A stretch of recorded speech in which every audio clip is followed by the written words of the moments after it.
ऐसा ऐसा दुकान है जहां से हम खुद सुलेशन लेके व्हाइटनर लेके उसका थिनर निकालकर हम पॉलीथीन में डालकर रुमाल पे डालकर हम पीते थे। खाकर और मुंह में डालते हुए अपने आप को एकदम शेर समझते हैं, बाहुबली समझते हैं। सिगरेट पीते हैं तो लगते हैं कि अरे हमसे बड़ा कोई है ही नहीं, हम एकदम रॉयल जिंदगी जी रहे हैं, क्रिमिनल है। बात नहीं करते थे, अपने बच्चों को मेरे साथ बैठने नहीं देते थे लोग, मेरे गाँव के लोग। वहां से निकलने के बाद हम हॉस्टल से भाग जाते थे। पढ़ने का मन शुरू से ही नहीं था, ये दिमाग में था कि हमको नौकरी नहीं करना है, नौकर हमको जीवन में नहीं बनना है, गुलामी नहीं करना है, हमको मालिक बनना है। बर्बादी के कगार पे आ गए। अपना हाथ अपने से काटते थे, ब्लेड से लेकर बैठ कर काटते थे, इंजेक्शन लेते थे। एग्जाम देने जाते थे तो हम नशा करके जाते थे, गांजा पीकर जाते थे, खैनी का जो डिबिया है वो अंदर लेकर जाते थे, नशा करते थे। अच्छा, ठीक है। नशा के कारण मेरा पढ़ाई लिखाई सब कुछ चौपट हो गया। बदलाव कहाँ से आया? देखिए, ऐसा कोई नशा नहीं जो विशाल राय से छूटा नहीं।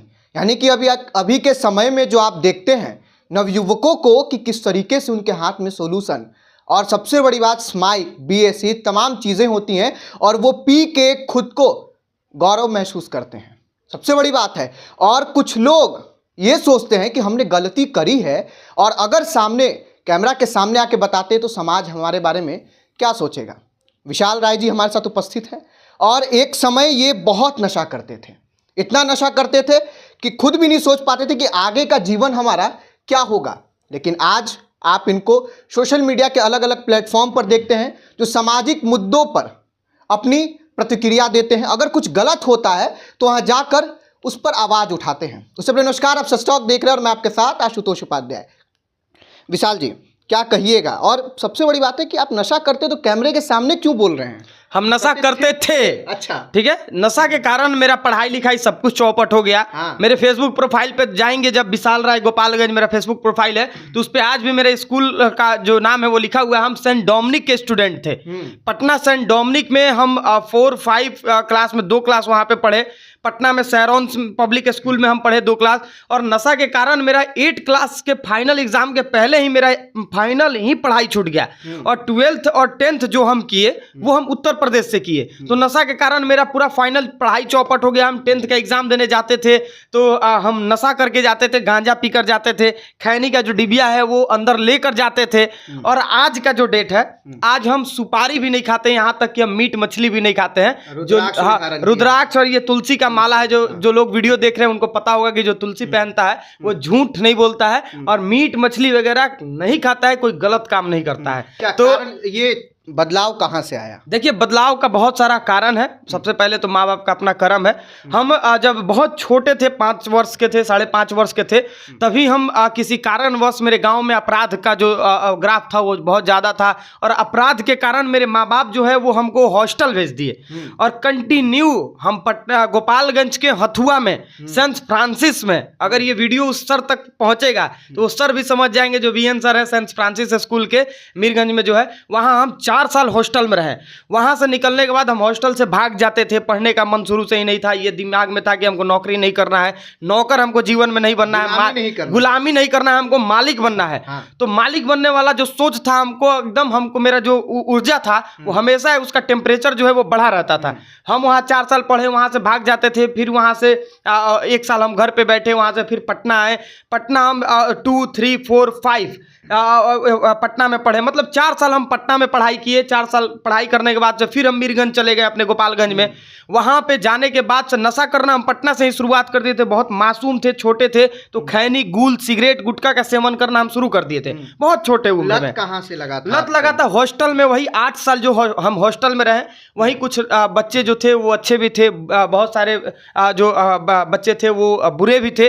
और उन्हीं लोगों में से कोई बुरा एक लड़का था, एक मेरा मित्र था, जो हमको मजाक मजाक में बोल के, यार खाओ ना, एक बार खा के देखो कैसा लगता है।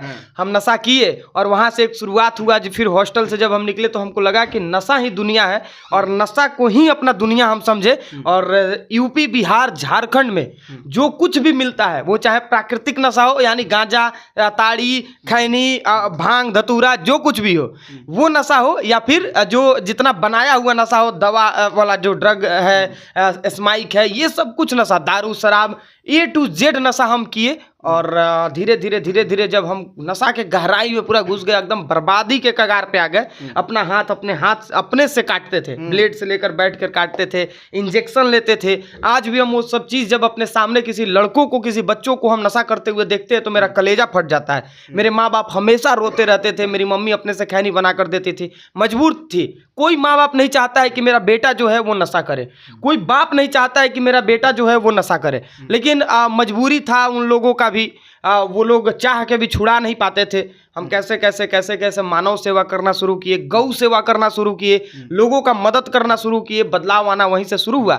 और आज कोई नशा नहीं करते। कहानी ऐसे बनाया जाए तो एक फिल्म बन जाएगा और बहुत बड़ा स्टोरी है। बहुत अच्छे फैमिली से होते हुए भी पढ़ाई नहीं कर पाना, नशा के एकदम गिरफ्त में चले जाना, नशा के दलदल में एकदम फंस जाना और नशा के गहराई में जाना, जहाँ जाने के बाद से वापस आना एक बहुत ही बड़ा चैलेंजिंग होता है। चरम सीमा होती है नशा का, वो उस पे थे। पटना स्टेशन पे आज सुलेशन पीते हुए जब हम लोग बच्चों को देखते हैं तो हम लोग जाकर विरोध करते हैं। एक समय ऐसा हुआ, पटना स्टेशन पे जितना जगह सुलेशन मिलता है हमको सब पता है। ऐसा दुकान है जहां से हम खुद सुलेशन लेके, व्हाइटनर लेके, उसका थिनर निकालकर हम पॉलीथीन में डालकर, रुमाल पे डालकर हम पीते थे। घंटों बैठकर रात में 11 बजे 12 बजे 2 बजे तक बैठकर हम खुद पीते थे।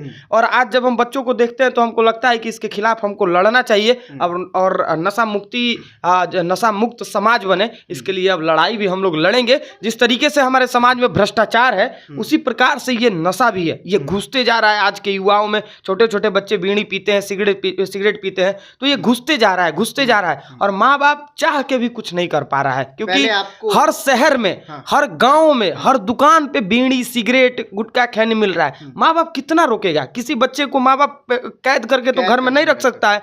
तो बच्चे जा रहे हैं घर से बाहर, कहीं ना कहीं वो कुछ ना कुछ सेवन कर रहे हैं, वहां से उनको एक मजा मिल जा रहा है और जिस मजा के चक्कर में वो नशा कर रहे हैं वही उनके लिए सजा बन जा रहा है। तो इसके खिलाफ एक हम लोगों को लड़ाई लड़ना है और हम सबको एक प्रयास करना है कि हमारे आपके गांव में गुटखा खैनी, सिगरेट, गुल जैसा सामग्री, जितना भी नशा वाला जो है वो बंद हो जाए, वो बैन हो, वो नहीं बिकना चाहिए किसी भी गांव में। इसके लिए हमको आपको सबको प्रयास करना है। सोशल मीडिया पे बताने की हिम्मत कैसे हुई आपकी अंदर से? हम बताना चाहते हैं दुनिया को।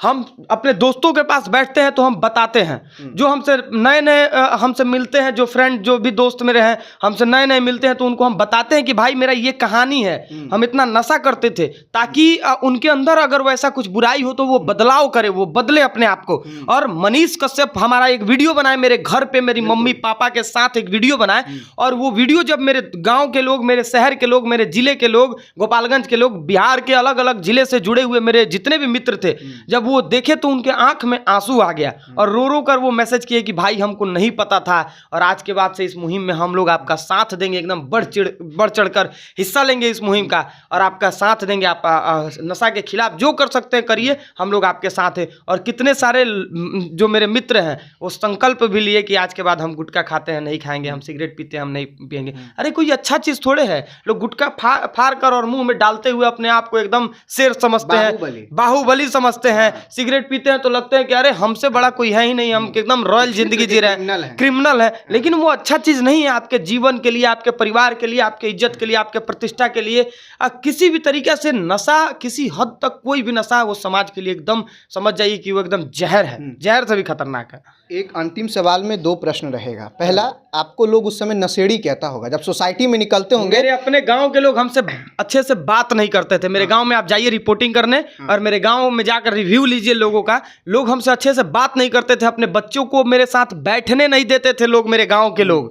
लेकिन आज वही लोग अपने साथ, सबको 10 दिन के लिए किसी को बुला ले तो वो लोग एक बार नहीं पूछेंगे कि तुम क्या कर रहे हो विशाल के साथ जाकर, क्यों गए हो, गांव का नाम मेरा सिट्टू है तो उसके साथ काहे बैठे हो। अच्छा, एक ये अक्सर ये सवाल होता है कि अगर हम जिस माहौल में रहते हैं, जिस इन्वायरमेंट में रहते हैं, लड़के 10 बैठे हुए रहते हैं, अगर आप कुछ गलत काम नहीं करते हैं तो आपके मर्दानगी पे सवाल हो जाता है और कहता है कि अरे यार तुम तो पीते ही नहीं हो, क्या तो आप पे हुआ होगा ऐसा कुछ? एकदम हुआ, बहुत बार ऐसा हुआ, छोड़ने के बाद भी हुआ, अरे यार एक बार पियो ना भाई। लेकिन आज हम बैठ कर देखते रहते हैं कि भाई चलो तुमको नहीं मान सकते हो तो तुम पियो, हम नहीं पियेंगे।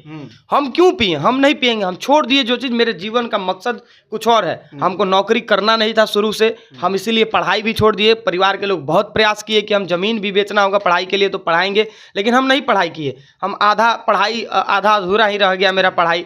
तो अब प्रयास है कि समाज के लिए कुछ बेहतर किया जाए, अपने आसपास रहने वाले लोगों के लिए कुछ बेहतर किया जाए। अगर हम नहीं कर पाते हैं तो फिर मेरा जीवन जीना बेकार है। बिल्कुल। और इसी तरीके से आप जिन्हें भी देखते हैं जो लोग नशा करते हैं, आप बिल्कुल उन्हें बताइए और विशाल जी की जो कहानी है वो एक बार ज़रूर सुनाइए। और सबसे बड़ी बात, जिस लड़के के साथ जो गांव के लोग हैं अपने बच्चों को बैठने नहीं देना चाहते थे, कहते थे कि नहीं फलानवा से नहीं मिलना है, तुम बर्बाद हो जाओगे, ये बात बिल्कुल सत्य है। और सबसे बड़ी बात, आज विशाल जी जब गांव जाते हैं तो उनके साथ 10 दिन भी कोई रह जाए तो कभी कोई किसी को भी दिक्कत नहीं होता है। ये एक कहानी है एक ऐसे लड़के की जो पटना में आया, हॉस्टल में रहा, और सबसे बड़ी बात सेंट डोमिनिक विद्यालय है, बड़ा विद्यालय है, उसमें पढ़ाई किए और पढ़ाई पूरा भी नहीं कर पाए, सिर्फ कारण एक था, वो नशा।